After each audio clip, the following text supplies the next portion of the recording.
Assalamualaikum warahmatullahi wabarakatuh. Halo teman-teman semua, kembali lagi di channel saya Prista Pramudita.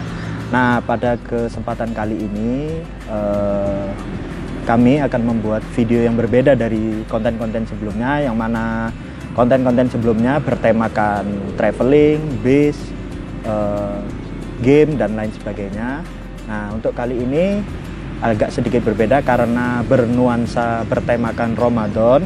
Jadi di video kali ini saya akan menceritakan sebuah kisah dari beberapa tokoh yang saya ambil. Nah, yang mana tokoh-tokoh yang saya ambil adalah dijamin dan dijanjikan oleh Rasulullah SAW dengan surga, atau tokoh-tokoh yang dimana sudah dipastikan masuk surga, yaitu yang terkenalnya dengan istilah al-asyrah al-mubashiruna bil jannah. Nah, seperti yang sudah kami rangkum dari beberapa artikel, dari beberapa referensi yang sudah kami ambil dari kitab, dari buku, dan dari internet. Dan juga isi dari video ini sudah kami tanyakan kepada beberapa teman-teman yang ahli dari Ustadz untuk menanyakan kebenaran dari isi video yang saya sampaikan. Tapi jika masih ada kesalahan, dimohon untuk bantu koreksi dan bantu untuk memberi komentar yang benar. Nah, jadi di sini saya bukan mengerti atau ahli, tapi saya ingin memberikan sesuatu yang berbeda dari sebelumnya. Jadi buat teman-teman, jika di video kami ini ada yang kurang berkenan atau kurang benar, mohon dibantu pembenarannya. Nah, Asyrah al-Mubashiruna bil Jannah adalah 10 tokoh yang mana sudah dijamin atau dijanjikan oleh Rasulullah SAW masuk surga. Nah, siapa aja itu? Nah, di hadis Nabi Muhammad SAW ada yang berbunyi, qala Rasulullah SAW, Abu Bakar fil jannah, Umar fil jannah, Utsman fil jannah, Ali fil jannah, Thalhah fil jannah, wa Zubair fil jannah, wa Abdurrahman bin Auf fil jannah, wa Sa'ad fil jannah, wa Sa'id fil jannah, wa Abu Ubaidah bin Al-Jarrah fil jannah. Nah, 10 orang itu adalah Sayyidina Abu Bakar, Utsman, Sayyidina Abu Bakar, Sayyidina Umar, Sayyidina Utsman, Sayyidina Ali, Thalhah, Az-Zubair, Abdurrahman bin Auf, Sa'ad bin Abi Waqqas, Sa'id bin Zaid, dan Abu Ubaidah ibn Al-Jarrah. Nah, 10 tokoh inilah yang nantinya saya akan ceritakan, saya bahas di video-video saya. Tapi yang saya bahas hanya sekelumit atau sesingkat-singkatnya saja. Yang penting sudah mencakup dari semuanya. Oke teman-teman, masuk dari tokoh yang pertama, yaitu Sayyidina Abu Bakar As-Siddiq. Nah, oke, untuk tokoh yang pertama adalah kisah singkat dari Sayyidina Abu Bakar As-Siddiq radhiyallahu an. Nah, Sayyidina Abu Bakar As-Siddiq adalah salah satu dari sahabat Rasulullah SAW, yang mana beliau adalah khalifah, pemimpin pertama setelah Rasulullah SAW wafat. Nah, beliau dilahirkan di kota Mekah sekitar tahun 573 Masehi. Nah, Sayyidina Abu Bakar memimpin umat Islam selama kurang lebih 2 tahun, yaitu dari tahun 632 sampai tahun 634 Masehi. Atau kalau hijriahnya tahun 11 sampai tahun 13.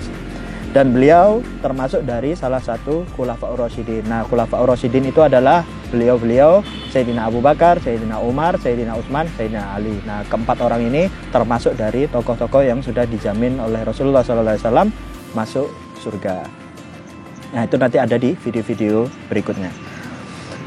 Nah, kemudian saya kutip dari buku Khulafaur Rasyidin, buku terbitan tahun 2009. Nah, Sayyidina Abu Bakar As-Siddiq adalah orang pertama dari keluarga Nabi yang memeluk agama Islam.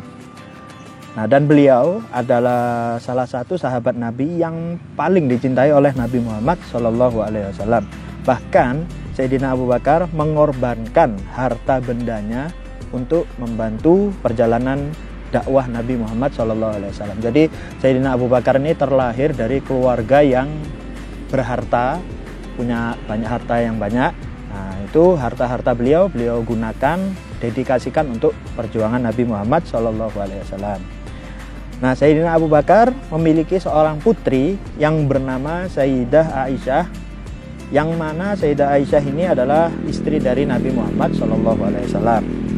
Jadi anak dari Sayyidina Abu Bakar menikah dengan Nabi Muhammad SAW. Nah, Sayyidina Abu Bakar juga terkenal dengan julukannya yaitu As-Siddiq. Jadi Sayyidina Abu Bakar As-Siddiq. Gelar As-Siddiq ini yang berarti orang yang amat membenarkan. Nah, gelar ini diberikan karena beliau adalah orang yang pertama membenarkan akan peristiwa Isra dan Mi'raj Nabi Muhammad SAW. Nah, jadi di saat banyak orang yang tidak percaya akan kisah Isra Mi'raj, nah di sini Sayyidina Abu Bakar mempercayai dan membenarkan akan kisah Isra Mi'raj. Dan ini ceritanya ada sendiri di kisah Isra Mi'raj Nabi Muhammad SAW. Nah, singkat kisah, setelah Nabi wafat, kaum muslimin ini pada saat itu berkumpul dan mereka membicarakan siapa sosok yang tepat untuk menggantikan Nabi Muhammad SAW untuk memimpin pada zaman itu. Nah, masing-masing dari perkumpulan saling mengusulkan nama satu sama lain. Dan terjadilah perdebatan antara ini. Jadi sampai akhirnya terpilihlah Sayyidina Abu Bakar As-Siddiq sebagai pemimpin. Dan alasannya adalah yang kami rangkum ada 4 poin. Yang pertama, beliau adalah sahabat Nabi yang paling senior. Kedua, beliau selalu dekat dengan Rasulullah SAW sehingga tahu cara memimpin umat dan negara. Kemudian poin yang ketiga adalah beliau adalah orang yang dermawan sehingga kekayaan yang dimilikinya dapat digunakan untuk memperjuangkan umat. Dan yang poin keempat adalah beliau sosok yang sangat disegani, cerdas, bekerja keras, dan juga pernah menggantikan Nabi Muhammad SAW menjadi imam sholat ketika Nabi sakit.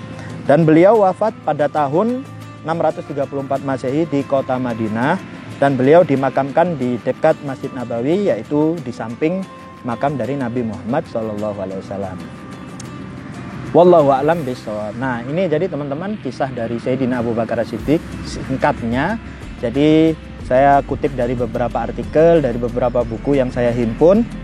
Jadi inilah beliau Sayyidina Abu Bakar Siddiq radhiyallahu anhu.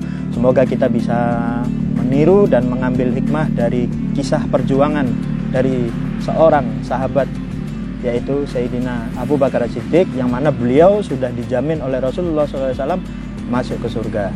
Beliau adalah tokoh pertama.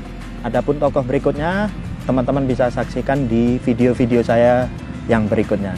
Wallahu a'lam bishawab. Kalau ada kesalahan dalam cerita atau kisah yang saya sebut di dalam video ini, mohon dibantu dikoreksinya. Jadi semoga kita bisa mengambil manfaat dan ibrah dari perjuangan beliau. Oke, wassalamualaikum warahmatullahi wabarakatuh.